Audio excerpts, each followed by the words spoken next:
Okay, so I just wanted to welcome you all to Conversations to Thrive. We just come together to talk about topics and ideas that help us to upgrade our health and vitality.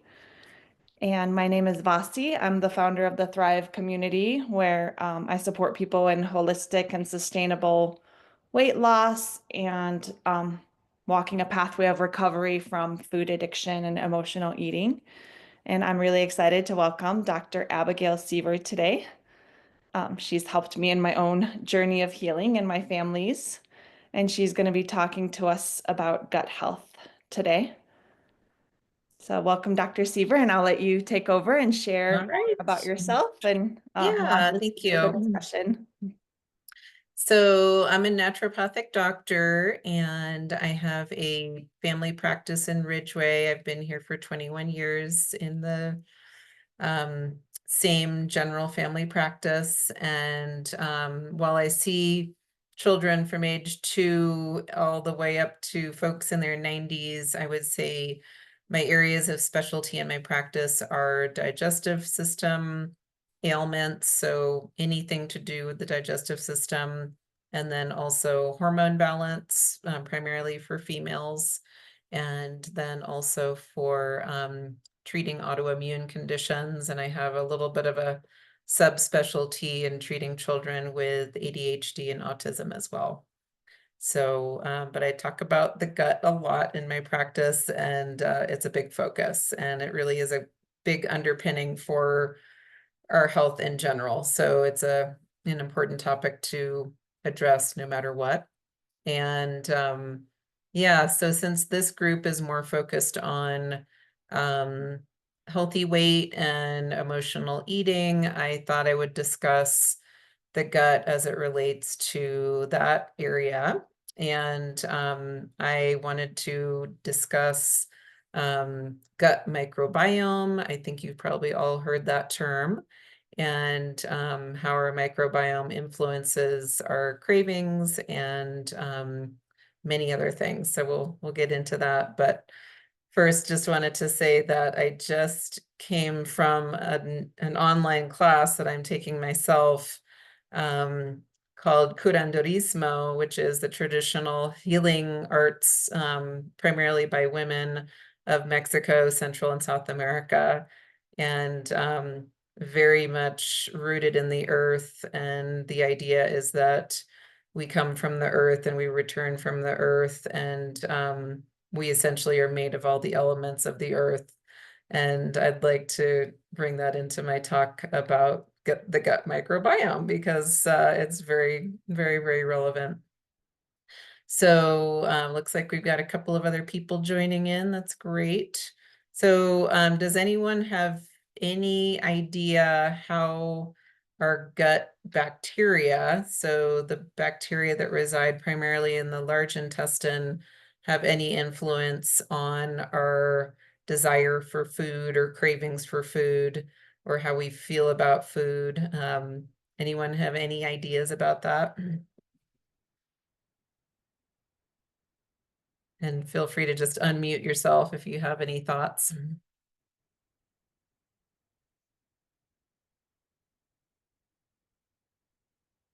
No one's jumping in. I know it's kind of a big question.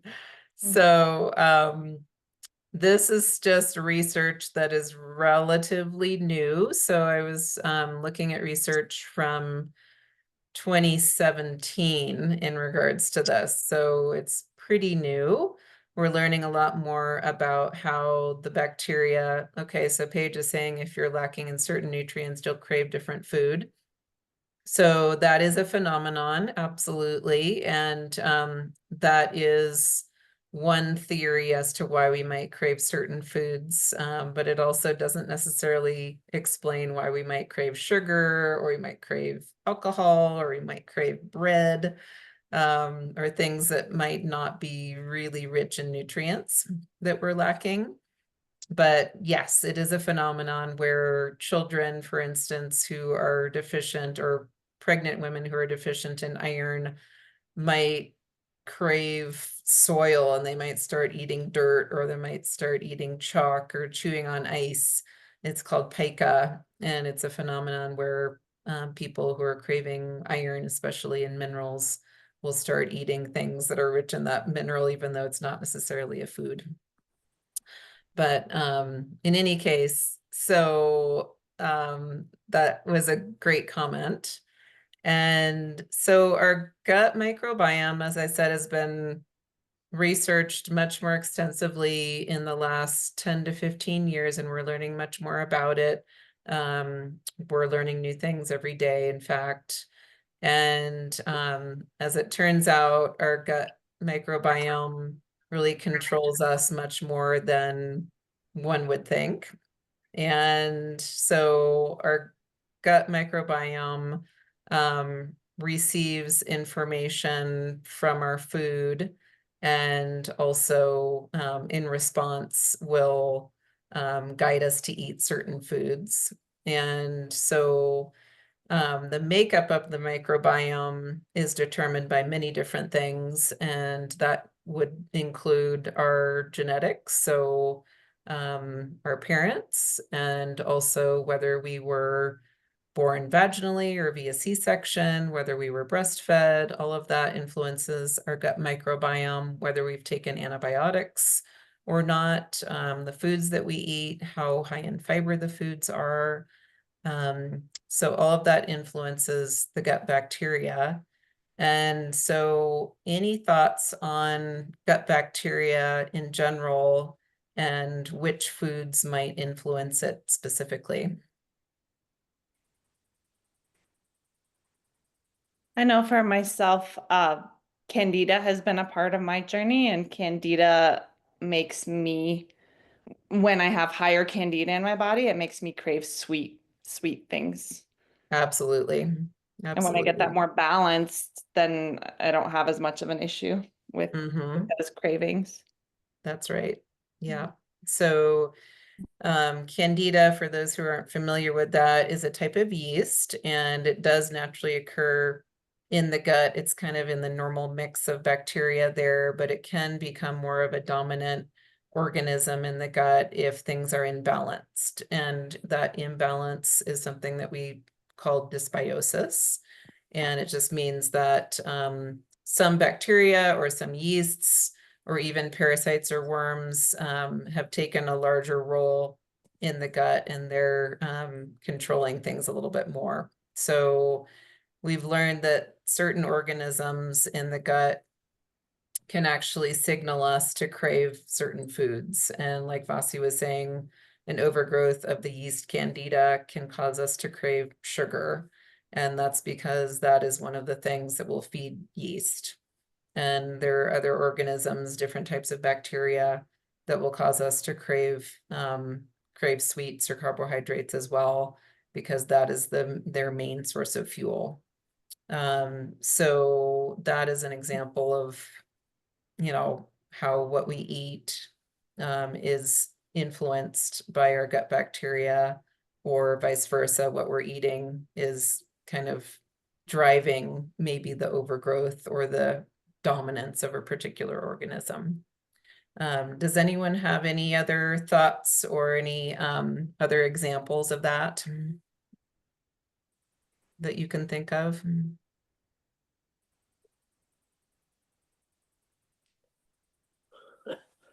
I guess I could just voice, I don't know, it's just a battle of, the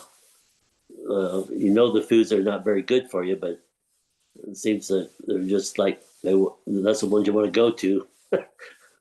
Absolutely.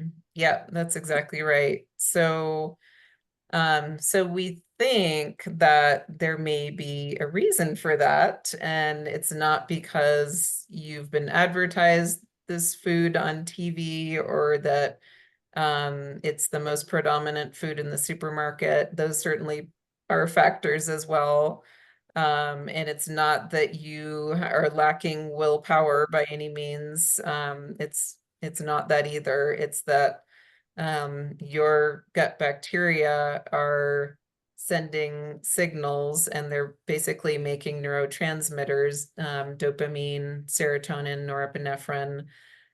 So these are chemicals that we normally think are produced primarily in the brain, but about 50% of our serotonin is produced by gut bacteria, and even more of our dopamine is produced by gut bacteria.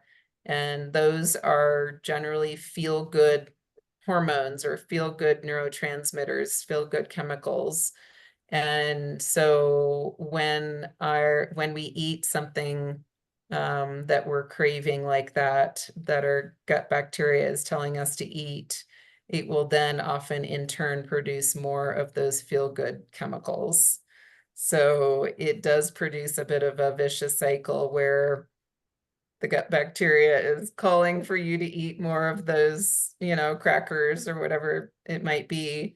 And your gut bacteria, when you eat them, will produce more dopamine and serotonin, and you have a temporary feeling of contentment, happiness. You might feel a little stimulated, like a little buzzy feeling. And that kind of leads you to crave more of that food. So it's a very, clever strategy on the part of your gut bacteria.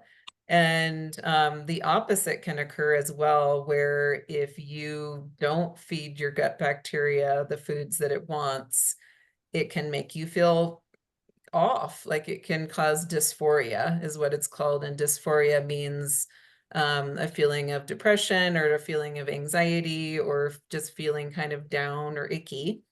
And so your gut bacteria can make you feel bad as well if it doesn't, get the foods that it wants. And so this is basically, the bacteria are doing this because of they're wanting certain elements from certain foods to be able to continue to thrive in their little niche in your gut. And if they don't get it, then they will lose out on some of that, kind of like square footage in the gut. And so they're competing with other bacteria and trying to maintain their little part of the gut and their square footage in the gut. And if they don't get the foods that they need to be able to continue to thrive, then they will send signals to make you feel bad. Okay. So really interesting. So any thoughts on how we might, as we think we're in control, but maybe we're really not. So as the main controller of this system, how do you think we might manipulate that to change it? So let's say we know we crave certain foods like sweets or carbs or, things that just aren't that healthy for us. And we know that intellectually, but how do you think we might change how our gut bacteria is giving us information and driving us to eat certain foods? I just want to say that people can either speak up or you can drop it in the chat, whatever feels best Sure. to you. Oh, okay. Yeah, I don't have a keyboard, so I'll go ahead and speak up. I guess. Well, in the past, there've been times when I have been successful, and I guess it feels like you just got to go through the discomfort until it comes second nature, where you just eat more good foods versus the bad foods, and just I know people don't say it, but you got to white knuckle it. That sounds hard. When I've been successful in the past, and it's hard to do, but it's if I just don't eat after 5 o'clock, and it's like real challenging through the night, but you sleep, you wake up in the morning, hey, you're still alive, it's okay. Right. So I guess persistence and just keep with the good foods and make them like them better than you do the bad foods, I guess. Any other thoughts? I kind of try to trick my system, like you're saying, I guess by like with a substitute. If I can't have bread, by making a bread that I can have that tastes good to me. If I can't have sugar, by making, you know, a nice berry salad or something that still tastes a little sweet, that gives my brain a little dopamine hit, but Mhm. uh that still is better for my gut. And sometimes it's a matter of weaning off, but yeah, that's what I think. I think white Yeah, knuckling is hard. it is hard. Yeah.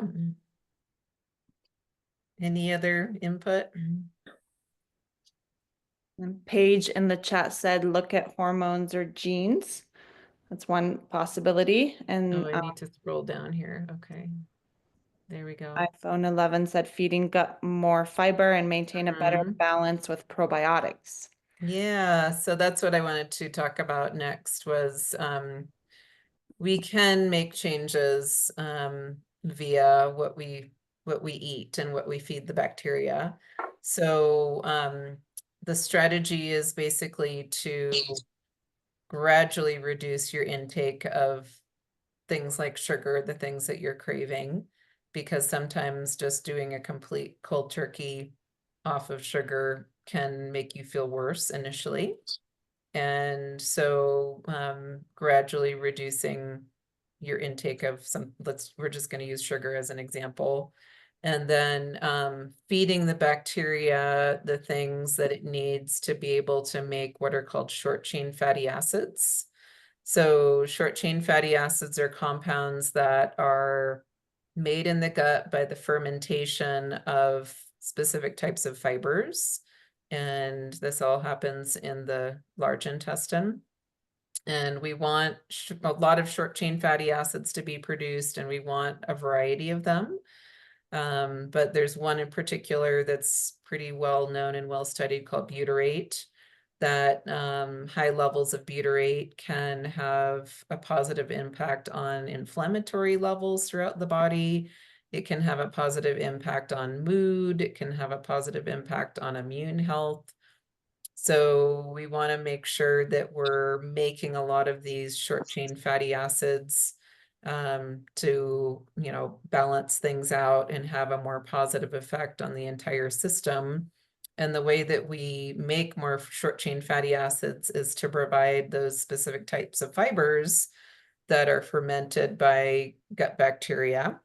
And so those types of fibers include fiber that is found in things like beans and lentils, also whole grains like barley and oats, and then green bananas and plantains, nuts and seeds, and vegetables and fruits. And there are some specific vegetables like leeks, garlic, onions, so everything in that family. And then also asparagus and artichokes that are all sources of prebiotic fiber that is then fermented and made into short chain fatty acids. So making sure you're getting a lot of those and a variety of those in your diet can help to shift the balance. And then also adding in fermented foods, so natural sources of beneficial bacteria. So that would include yogurt and kefir, so with no sugar added. And then also naturally fermented sauerkraut, kimchi, miso, and kombucha are all foods that provide bacteria. Many of the bacteria are lactobacillus species in those foods.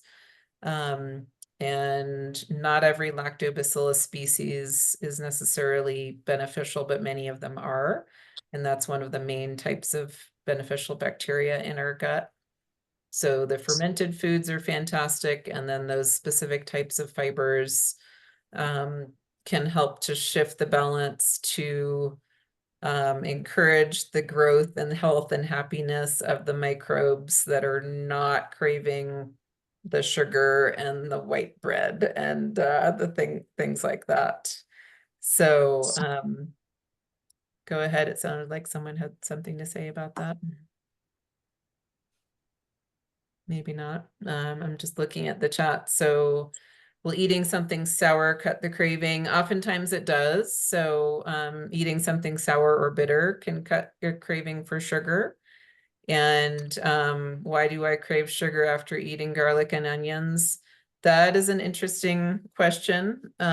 Those two foods do contain their own natural sugars, so it's possible it has something to do with that, but I honestly don't know. That is a good question. So in any case, we can shift things in the right direction by doing all of those, taking all of those steps. And then a probiotic supplement can be beneficial in some cases as well. And the strains that you want to look for are, as I mentioned previously, lactobacillus strains and bifidobacterium strains, which is the other main type of beneficial bacteria. And there are multiple types of bifidobacteria, but most probiotics contain a mix of lactobacillus and bifidobacterium. So there's been research on specific strains of lactobacillus and bifidobacterium that do different things for us. So now we have targeted probiotics that can treat anxiety, for instance, or depression.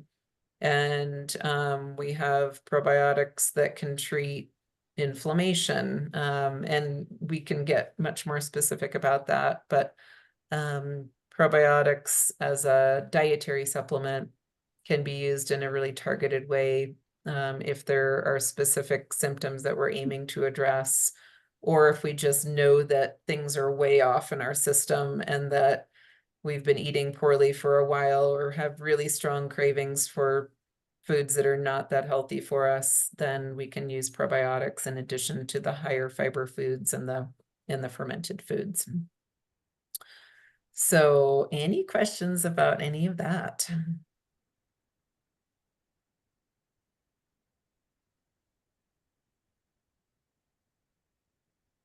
Doesn't sound like it. So Paige was saying, look at hormones or genes. And I would say that hormones absolutely play a role in terms of gut health overall and gut bacteria. So our gut bacteria definitely will shift as our hormones shift throughout our life, especially with women, because our hormones do go through some pretty dramatic changes. And so sometimes if we feel like, gosh, I'm, craving these foods and I really don't know why, and this just came out of nowhere, we might look to, are we going through a hormonal change right now? And is that the reason for it? And to check hormone levels and see if that needs to be balanced. That is a thing that we might think about. And then genes, absolutely. We can look at genes and genetic mutations to maybe explain why we, might be drawn to crave certain foods, or why we gain weight so easily when we eat a certain way. So genetics can explain that. And we can look to our parents to see some of that. And then there's also just genetic testing that can give us a lot of information too. And this might seem obvious, but one of the things that I do a lot in my practice is to test the actual stool. So to do a stool test, very comprehensive stool test to look at all of the beneficial bacteria that should be present and whether it is or not, and if so, how much. And then looking for what we call commensal bacteria, so bacteria that is normally in the mix, but it shouldn't be that predominant, to see if it's become too dominant. And then looking for pathogenic bacteria, which is the really bad bacteria, the type that could give you, life-threatening diarrhea, like C. difficile or E. coli. And then also testing for viruses, parasites, worms, inflammatory markers, digestive function markers. So when there's something more substantial going on with a patient, then I do like to do stool testing to see if there's something that's really out of balance that needs to be corrected, more than just eating more fiber and eating fermented foods. So sometimes that can only get you so far, and we need to look further, and that can be very helpful. So Angela says, do you suggest a fiber supplement?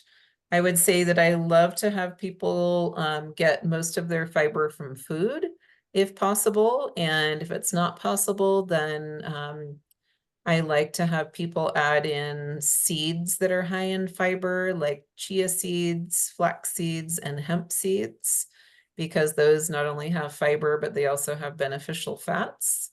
And those can be added to smoothies, or you can make chia pudding out of the chia seeds with some kind of milk or plant milk. You can grind the flax seeds and sprinkle them on yogurt or granola. You can put them in a lot of different things. So I like those as a fiber, not really a supplement, but it would be supplemental in your diet. And then beyond that, psyllium husk would be my favorite fiber supplement, if we were going to call it a supplement. Psyllium husk is the main ingredient in the commercial product Metamucil, and it's used to treat constipation, also used to treat diarrhea. So it has a balancing effect on the bowel and also to lower cholesterol. So that one is one that's familiar to a lot of people and widely available and very inexpensive. And then there are a number of other fiber supplements out there. Sometimes I'll use a specialized fiber supplement for a person who can't tolerate any of those other items, but those are some things that I do for fiber. And then Paige says, so will it be a constant battle for women, or is it easier for males? That's a really good question. I would say that it can be harder for women, and hormonal changes and just the predominance of estrogen and progesterone in our system is probably responsible for that. So I would say weight, like managing weight, is oftentimes more difficult for women. And it very likely does have to do with hormones. So I would say that it's not necessarily always going to be a constant battle, but it is a more substantial factor in our consideration of how we want to manage the situation. And is it easier for men? Oftentimes, but not always. So yeah. And that leads me to mention some of the medications that are currently available for weight loss that are very popular right now. Like you probably have all heard of Ozempic and some of the similar medications. Those medications are, thank you, Nancy, for attending.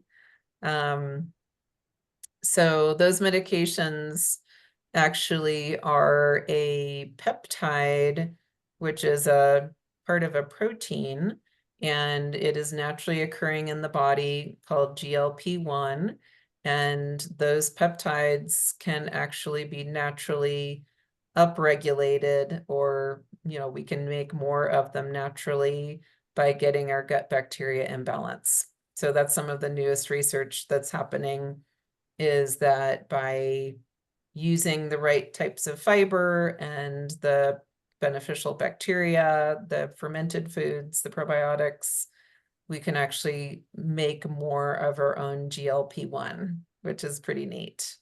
So instead of, I don't deny that GLP-1 medications are very, very beneficial and can really help with weight loss and have helped a lot of people.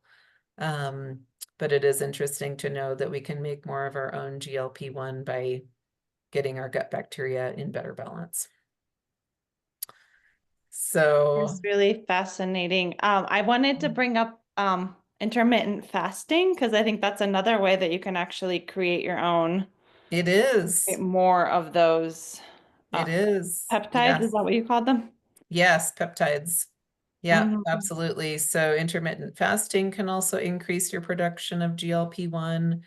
And then I was going to mention something else in regards to fasting. So fasting is beneficial because the converse is detrimental. And what I mean by that is that when you overfeed yourself, like overfeed your gut bacteria, that creates more of the craving for that, stuff that you're feeding it.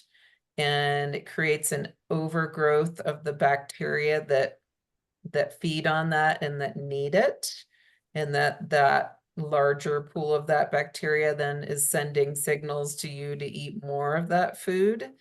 And so what I was reading in the research is that overfeeding, which means like just eating too much, essentially, is actively making the problem worse by, creating a larger pool of the bacteria that make you crave that food, more and more. So the opposite of that would be fasting and taking a break from food for a period of time. And that might be overnight. So you might just be fasting from, let's say, 6 p.m. to 6 a.m. for 12 hours and giving your gut a break from food. And that just short fast, which we wouldn't have even called a fast until recently, now that we're aware of this terminology and the concept of an intermittent fasting. But we could call it a fast, to do like a 12-hour overnight fast, does upregulate your production of the GLP-1 peptide in your gut, which suppresses your appetite. So even though you're not eating, it's actually producing more of a signal to suppress your appetite and make you want to eat less, which is interesting. And so practicing that regularly will promote it even more. And so some people might choose to do a longer fast, but I would say that it can be beneficial even to just do that 12-hour overnight fast.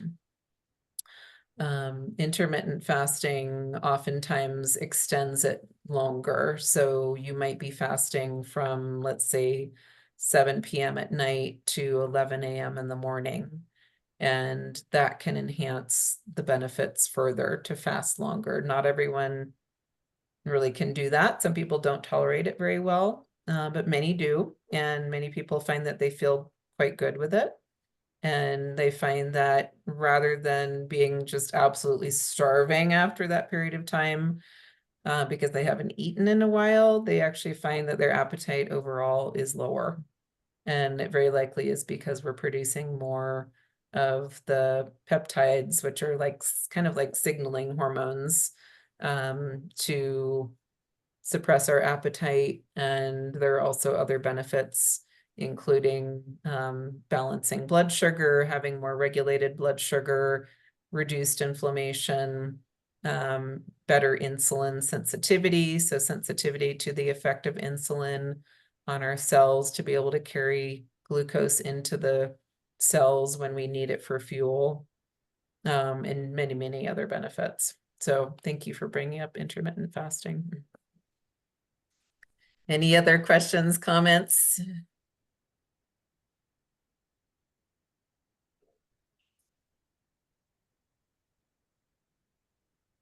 All right. It's a real So learning go ahead.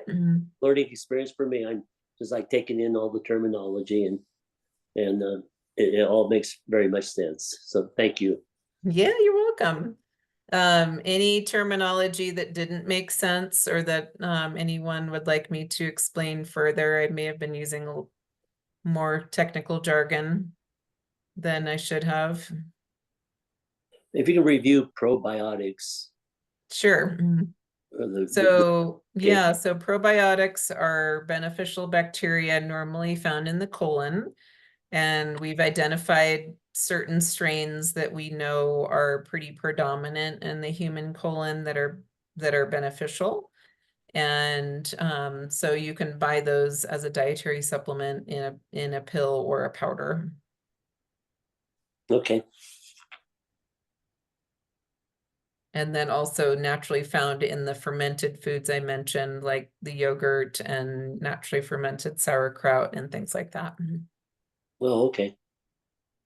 I like sauerkraut, but does dill pickles in that realm at all? Probably not. There's a brand called Bubby's that you may have Okay. seen in the refrigerated section of City Market and Natural Grocers. That is a fermented pickle, Oh, and it's really good. So it's a naturally fermented pickle, so it doesn't have any vinegar in it, and it's not cooked. It's just the cucumbers, water, and salt are the only ingredients. And they are naturally fermented, and they do have the same benefits as the sauerkraut and the kimchi and the yogurt, but they are pickles. I actually just had some tonight. okay. All right, thank you. Yeah, you're welcome. Dr. Sieber, maybe you can say a word about the difference too between prebiotics and probiotics, because that can be Yes. confusing to people, and those are It can be different confusing. things. Yeah, I don't know if I made that very clear. So the prebiotics are the fibers that primarily should be coming from your food. So those are the vegetables, the fruits, the nuts and seeds, the beans and lentils, and the whole grains that feed the beneficial bacteria and allow them to make the short chain fatty acids, which are the beneficial compounds that are anti-inflammatory. And then the probiotics are the beneficial bacteria themselves. So different things. So the prebiotics are fiber and the probiotics are bacteria. Super. Yeah, so we need both. And in prior, prior stages of human history, and this is still the case in far less developed places. We were eating with the seasons. We were eating with what we could gather throughout the seasons, and it would change, and the variety of plants and fibers that we would take in would be much more numerous and much more varied, and as I said, would change with the seasons. So you'd be eating different things in the spring than you would be in the fall. And as you might imagine, that had a completely different effect on our gut bacteria. And so now we can access the exact same foods all year round in the supermarket. They are more uniform, so we're commercially raising plants that are a far fewer number of species than what we would if we had been gathering on our own or growing them in prior centuries. And so our gut bacteria has changed, and our gut bacteria is less diverse as a result. And so we haven't talked about this, I guess. Bacterial diversity in the gut appears to be really important for health. And when we eat the same, just like 3 vegetables that we always eat, we eat the carrots and the green beans and the peas, and those are our only vegetables. We are not promoting gut microbiome diversity. And diversity means a broad variety of different species of bacteria.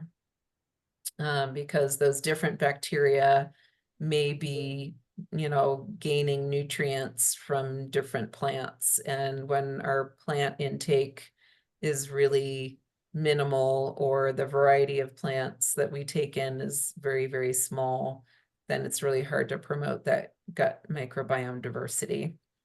And so the diversity, what it does is when you have a greater diversity, your ability to fight infection is much more pronounced. Your ability to keep inflammation in check is more pronounced.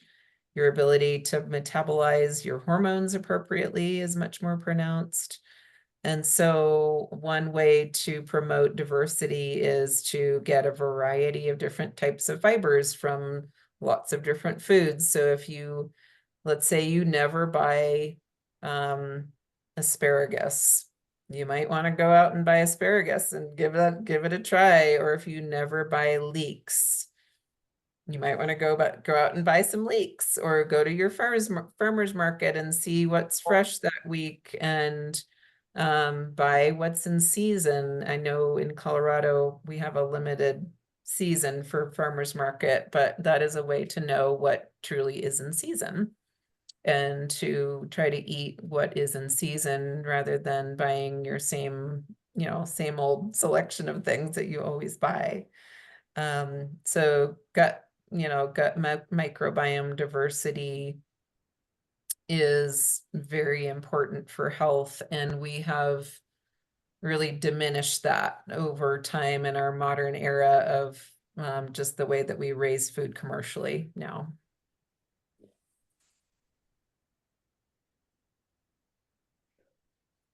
Any other thoughts or questions?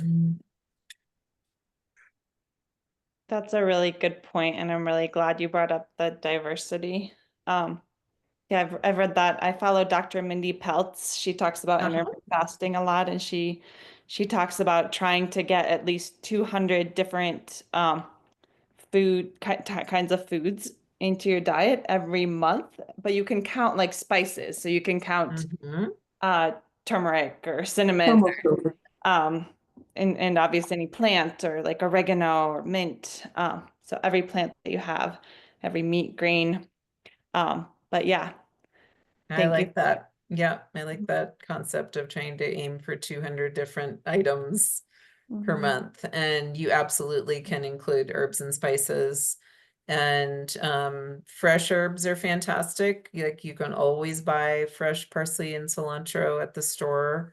But you can also use dried, and you can grow your own. Even if you don't have a garden, you can have a pot that has some fresh herbs in it that you can cut and add to your food. So herbs absolutely are a great way to add diversity to your diet. Yeah, I like that. And it does take effort to keep that in mind, just in the way that we shop and the way that we cook, and we just get into ruts and we make similar things all the time. And you do kind of need to think outside the box and remind yourself, like, oh, I should try that, and I should add some different herbs and spices to my food. So it sounds like Missy had a question about hormones affecting gut health at all. Absolutely, it does. And that could be a whole other topic for another night. But hormones do affect the gut, and the gut affects hormones. And I would say, as I mentioned previously, with females, it's a little, things can get more complex because our hormones do change throughout our life cycle. And our gut bacteria can influence how we metabolize our hormones, as I mentioned previously. So if we have a good mix and good diversity and healthy strains of gut bacteria, we might be more likely to appropriately metabolize hormones and break the hormones down into benign forms rather than potentially cancer-causing forms. Also, I see sometimes women who have what we call estrogen dominance, meaning that estrogen has become the dominant hormone in your system, and it might be causing breast pain, fibrocystic breasts, breast swelling, breast tenderness, uterine fibroids. It might cause weight gain. It might cause bloating. So women with more of an estrogen dominant situation, I absolutely like to work on the gut microbiome in that case, because those symptoms are telling me that a woman is not adequately metabolizing and breaking down those hormones and getting rid of them in an efficient manner.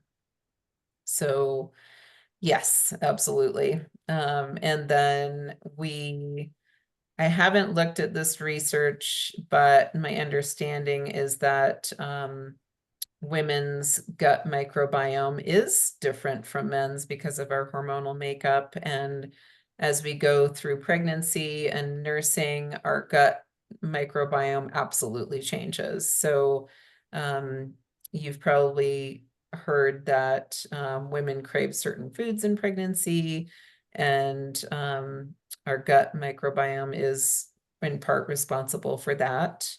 And it also shifts to allow us to be able to eat a broader array of foods in pregnancy so that we can get all of the nutrients that we need.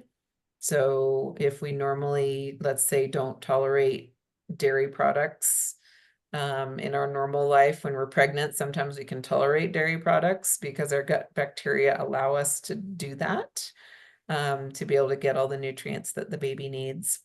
And so hormones do influence gut bacteria, and it can shift quite dramatically because of different, different life changes and different hormonal changes that occur. And then I would say that I do see problems with the digestion occurring at different stages, especially in menopause. So there can be sometimes a sudden change in the digestion, and women might experience constipation, for instance, or bloating, and that oftentimes is due to hormone changes that occur in menopause. So Paige is saying, what is the best way to stay consistent, and what can you do when you mess up during the day? So tell me more about that. What do you mean by that?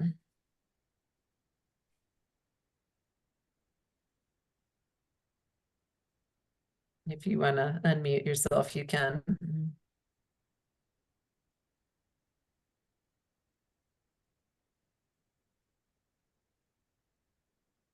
I don't know, maybe she had to step away.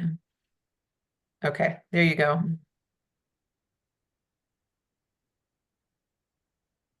So Paige, tell me more about what you mean.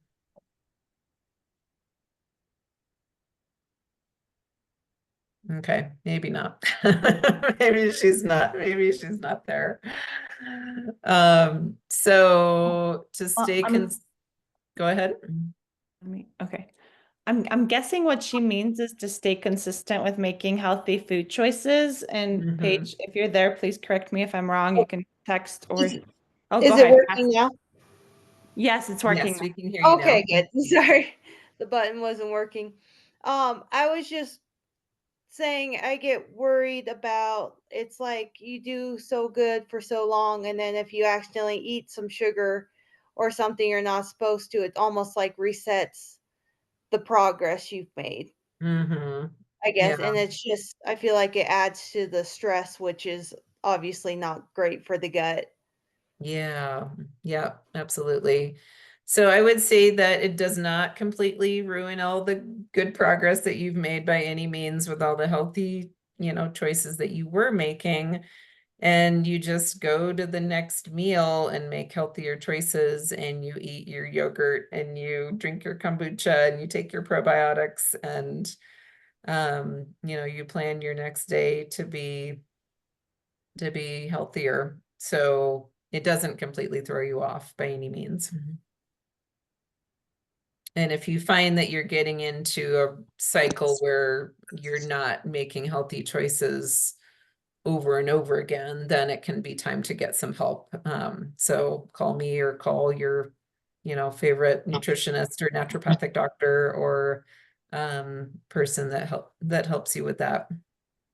But you absolutely can get yourself back on track by just, the next meal, just plan to get back on your healthy diet. And I would say that when you're traveling, it can be challenging because it can be harder to find healthier options. So depending upon where you're traveling, it might be beneficial to bring some healthy snacks with you, to plan ahead and think about where you could eat that you might have some healthier choices.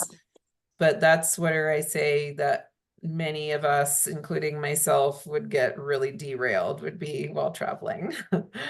And oftentimes travel is associated with celebratory things too, like you might be traveling for, you know, birthdays and weddings and things where you're going to be offered a lot of sweets and a lot of alcohol and foods that you wouldn't normally eat. And it's fine to indulge in all of that in a celebratory way and then get back on your healthy program when you get back home.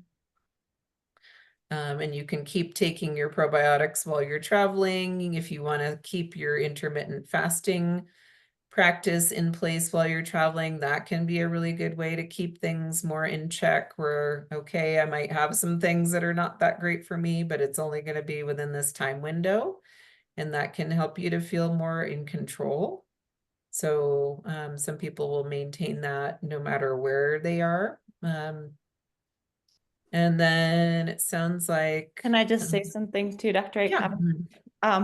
Yeah, and I just want to say if you are in the Thrive community, please use that as a resource. It is a resource to support each other in holistic weight loss. And I do have a more intensive program as well, the Thrive Intensive, where we have more weekly group support and coaching and just checking in multiple times a week because it can be a consistent struggle.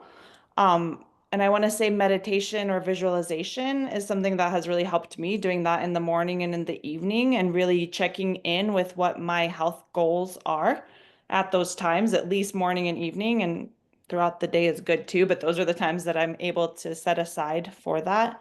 And that personally, like that helped me to make different choices consistently by just keeping that front of mind. Like every morning, every evening, I remember like this is my goal, this is what I want to create in my life. And so it helps me make better decisions throughout the day. And we do have visualizations in the group as well. So yeah, please I love use that. those Thank you. resources. Yeah, that was really helpful. Thank you. And then iPhone 11 is asking, what is the best kombucha? A lot of them have high sugar content. I agree. So you will have to read labels and find the one with the lowest sugar content. The name of it is, the brand name is actually escaping me right now, but it is widely available and there are multiple flavors within that brand and some of them have a lot more sugar than others. So you have to look at every label and to pick the one that has lowest sugar. So kombucha actually isn't my favorite recommendation for a fermented food because it does have some sugar and some sweetness to it. So it's not necessarily kind of encouraging the right, it is encouraging the right kind of bacteria, but at the same time, it is providing some sugar too. So it's not my favorite one. I would say that plain yogurt or the sauerkraut would be some of my favorites. But that is a good question. Dr. Abigail, I just wanted to honor your time and everybody's time and just thank you so much for this awesome presentation. You've led us through how gut health affects cravings, how we create our own peptides that can actually help us to control our appetite, how diversity in the gut can support us in so many different ways. So yeah, just thank you so much for all this great information. I think there's one last question, but before we go to this question, I just want to make sure that people know how to find you because I know you do virtual appointments as well as in-person appointments. So yeah, let's make sure we put your website in the chat and maybe you can share ways that people can find you or contact you if they want to work with you. Absolutely. Yeah. So I have my brick and mortar clinic, little tiny clinic in Ridgeway, and you're welcome to see me in the office. And that is ideal for a new patient to see me in person. It's not required, but it's ideal so I can get to know you a little bit better in person for the first visit. And then I do virtual appointments and phone appointments. And my website is, and I'll put it in the chat, it is drabigailseaver.com. and I have an email, which is on my website, and you can email me, you can call the office. Once you're a patient, you'll have access to a patient portal and a private messaging system. Thank you, Vasi. So that you can send me messages and ask questions privately. So that is a way to communicate with me once you're a patient. But yeah, it's easy to schedule an appointment. And so I do just a one-off appointment. If you want to see me once and gather some information, you can do that. And then I also have packages that offer a discount so that you can see me several times so that we can really get things going in a positive direction for you. And sometimes we might be ordering certain tests and we might want to review those and come up with a detailed plan for you. And so that allows us to, be able to have several visits together so that we can get you on a really good path. Awesome, thank you. Yeah. There's one last question. And I want to invite anybody who wants to stay afterwards. I like to do a meditation after these talks. So we're going to do an evening meditation led by Dr. Joe Dispenza as a way to process your day and just relax your nervous system, which I believe is also really good for the gut. We didn't talk about Absolutely, it today. sure is. Yeah, so Paige has the last question. She said, I know you said to diversify the foods we eat, but are there certain ones you'd recommend to eat more often? Yes, so as I mentioned previously, the foods that are rich in those prebiotic fibers, and so those would include beans and lentils, whole grains like oats and barley, nuts and seeds, and then the plants that I mentioned, the specific vegetables actually, so leeks, garlic, and onions, and asparagus, artichokes, beets. I think I missed a few when I was listing these off. Jerusalem artichokes. So those are some of the ones that are highest in those prebiotic fibers that really feed the good bacteria. Well, thank you so much for being here, Dr. Siever, and thank you everybody for joining. And yeah, if you do want to stay on, you're welcome to, or you're welcome to sign off. If you want to get to sleep, I totally understand. So yeah, thank you so much. Appreciate you, and I hope you all have a good night, whatever the rest of your night brings. Oh, and I want to invite you all to also share in the group, in the Thrive group, what your biggest takeaway was from this talk, or how you plan to implement it as a way to kind of keep the conversation going and support each other in making these changes and supporting our gut health. So an open invitation to post in the Thrive group about your takeaways. And have a wonderful night. And if you're staying on, you could take a minute to get water, go to the bathroom. I'm gonna stop I'm the gonna get off